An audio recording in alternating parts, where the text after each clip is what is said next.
Korea's parliament remains divided on the scope of an independent counsel to investigate allegations surrounding the president's longtime confidant, Choi Soon-sil. This as state prosecutors kick their probe up a gear. Diplomats from Seoul, Washington, and Tokyo agreed to impose tougher sanctions on Pyongyang to encourage the regime to give up its nuclear ambitions. Plus, Samsung shareholders send the grandson of the conglomerate's founder to its board as the Galaxy Note 7 recall fiasco takes a bite out of Samsung's earnings. These and more coming right up.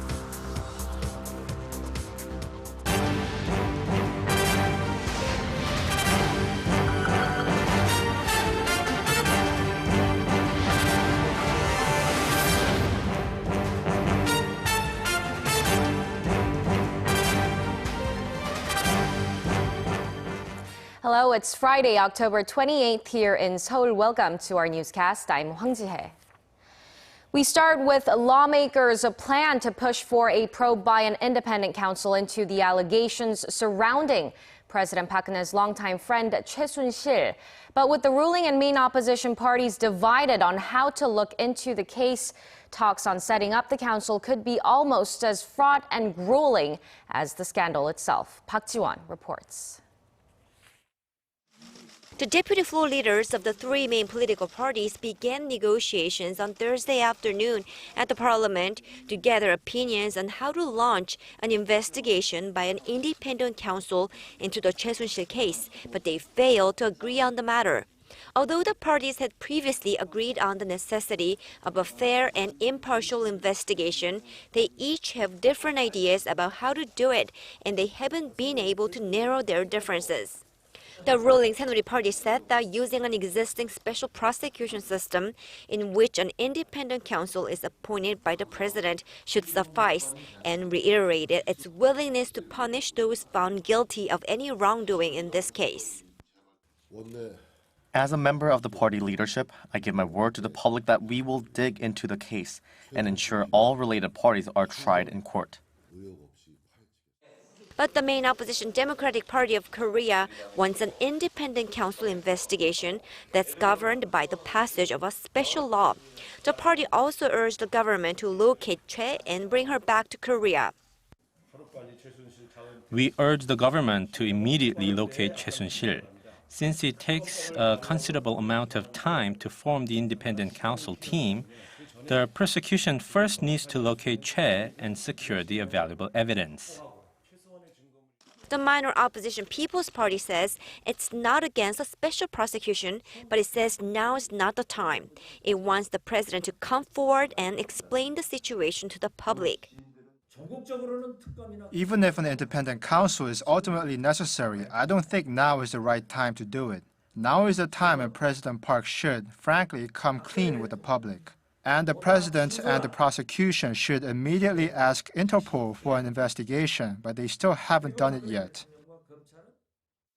With the three parties failing to reach a consensus on how the investigation should be carried out, they are scheduled to meet again soon to further discuss the matter.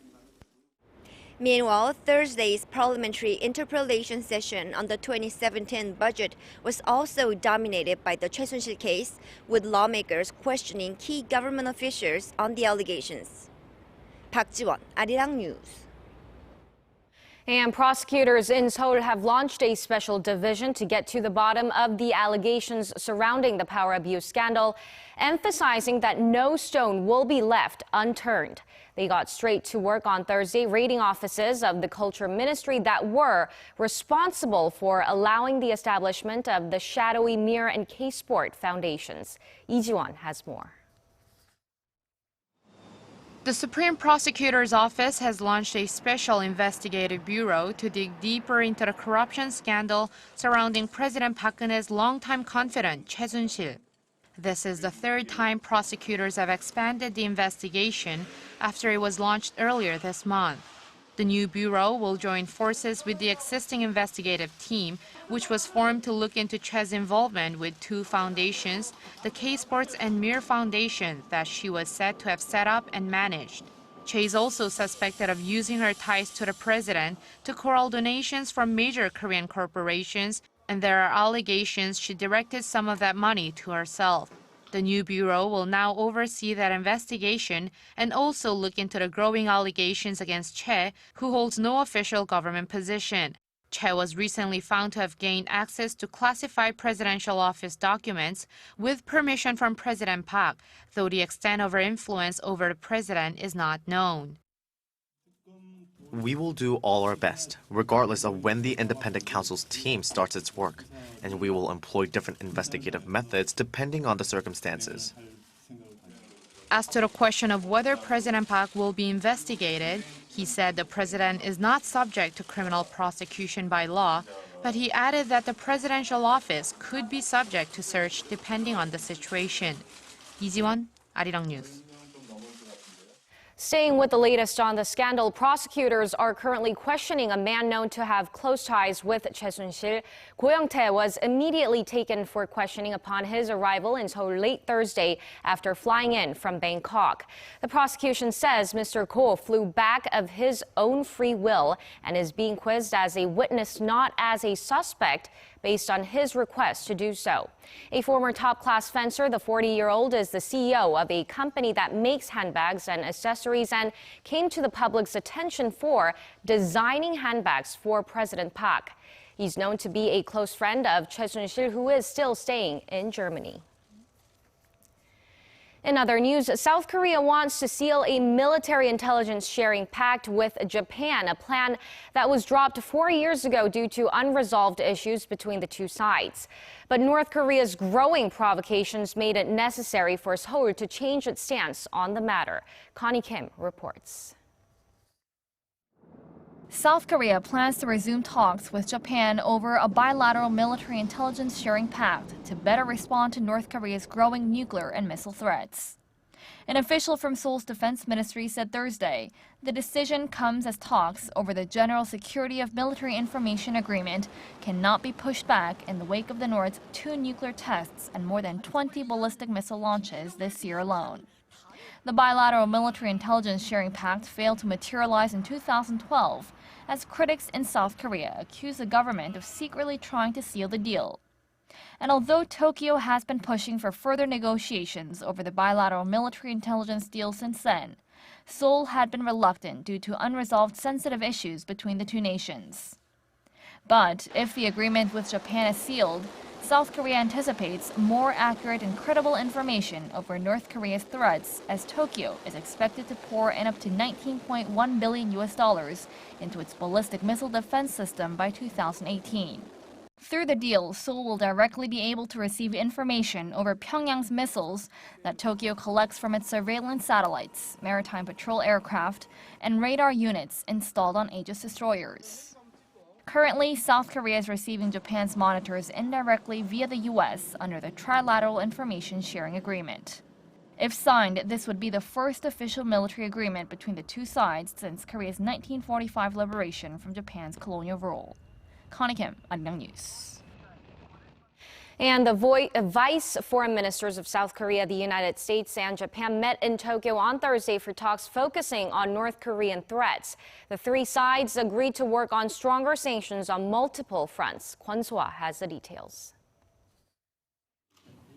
Seoul, Washington, and Tokyo have agreed to increase the pressure on North Korea. South Korean Vice Foreign Minister Im Sung-nam and his U.S. and Japanese counterparts Tony Blinken and Shinsuke Sugiyama met in Tokyo on Thursday to discuss Pyongyang's nuclear and missile threats and other issues of mutual interest. South Korea's foreign ministry said the three agreed that North Korea's threats are the most urgent challenge the three countries currently share. Today, we confirmed our mutual recognition that the enhancement of North Korea's nuclear and missile capabilities is a direct threat against South Korea, the U.S., and Japan. We reaffirm the need to increase the pressure on North Korea so it will give up its nuclear and missile development and participate in the denuclearization of the peninsula. Given the heightened tensions in the region since the regime conducted its 5th nuclear test in September, the diplomats shared their views on the ongoing talks at the UN Security Council, which is to draft a new resolution, as well as additional unilateral sanctions. Blinken used the occasion to reaffirm that Washington's policy on North Korea has not changed. We recommitted to our three-pronged approach to the DPRK: deterrence, diplomacy, pressure. The statement comes after U.S. National Intelligence Director James Clapper said earlier this week that the goal of making North Korea denuclearize itself is a, quote, lost cause. Thursday's meeting is the fifth of its kind, with the next one expected to be held in Seoul. Kwon So-ah, Arirang News.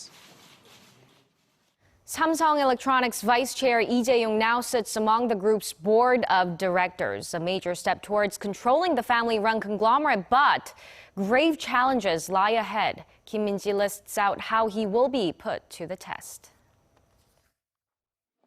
In a move seen as further laying the groundwork for a leadership succession, shareholders of Samsung Electronics on Thursday approved heir apparent Lee Jae-yong's entry to the company's board of directors.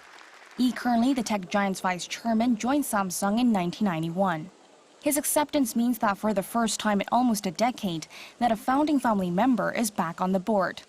With that, Lee Jae-yong will now be able to more actively participate in Samsung's business decision-making and assume responsibility. This is expected to pave the way for a so-called new Samsung under the young Lee, who has been filling in for his father and Samsung chairman Lee Gun-hee. Now that the nomination has been approved, Lee's responsibility will be put in the spotlight. If a certain decision is made and the outcome is good, it will add to Lee's achievements. If something goes wrong, he will have to take the responsibility. While being a board member, he'll have to build up his profile before he's given the title of CEO. Lee's first task will be to steer the company through the Galaxy Note 7 debacle and repair Samsung's brand image. Much focus will also be on whether he will work to reshape the group's governance structure.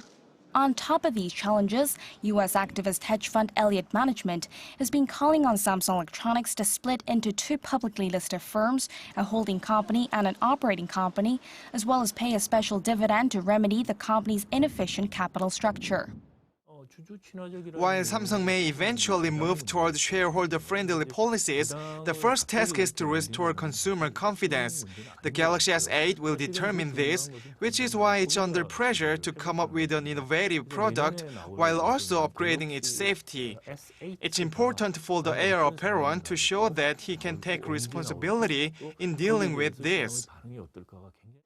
Experts add that down the line, Lee will also have to prove how his management style and vision differ from his father's to build up a prominent image that's of his own. Kim Min-ji, Arirang News. Virtual reality is a key industry Korea is aiming to boost, and it's putting its money where its mouth is, pledging to pour hundreds of millions of dollars into the high-growth sector. While VR can be adopted in various different ways, our Kim Jung-soo takes a look at how it's combined with education in Korea to shape and stimulate young minds. It's a rainy Tuesday morning outside, which means that most elementary school students will have to forego their outdoor PE classes. But the students at Oksu Elementary School in Seoul seem undeterred by the rain. This is Korea's first ever virtual reality physical education class. Students here can use the technology to practice their free kick skills. After a student kicks the ball, sensors measure the ball's speed and the force of the kick, displaying both on screen to help teach students how to improve their skills. With VR, I can compete with other students using virtual characters. Because the screen shows exactly how well the students have kicked, they can set concrete goals and make measured improvements. The PE class ends with an impromptu quiz, but unlike an ordinary pen and paper quiz, the students kick or throw the ball towards the right answer on the screen. Further south at the Cognition and Learning Technologies Research Lab at Jeonnam National University in Jeollanam Province, researchers are busy looking for new ways of applying VR technology. Spatial awareness is a very important part of learning. When you usually learn that there are two objects that are separated by a certain distance, you would simply memorize that fact. But now with VR, we can actually take students to the space in between. In fact, VR can not only make better students but also better teachers thanks to classroom simulations like this. I'll be starting my first teacher apprentice program next year. A lot of the education I've had so far have been very theory-based, so this has been really helpful for me. However, existing VR software and hardware will need to be carefully fine-tuned for educational purposes. An educator looks to utilize VR in a different way than game developers. Compared to VR games, a productive learning experience should allow for cooperation, experimentation, and constant dialogue. Experts agree that as of now, the application of VR in Korean education is still in its early stages. But there's no denying that educators are steadily breaking new ground, one simulation at a time. Kim Jung-soo, Arirang News.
And that wraps it up for now. Thank you for watching. I'm Hwang Jie, and I'll be back in less than 2 hours for more news updates. So do stay tuned for that, and goodbye for now.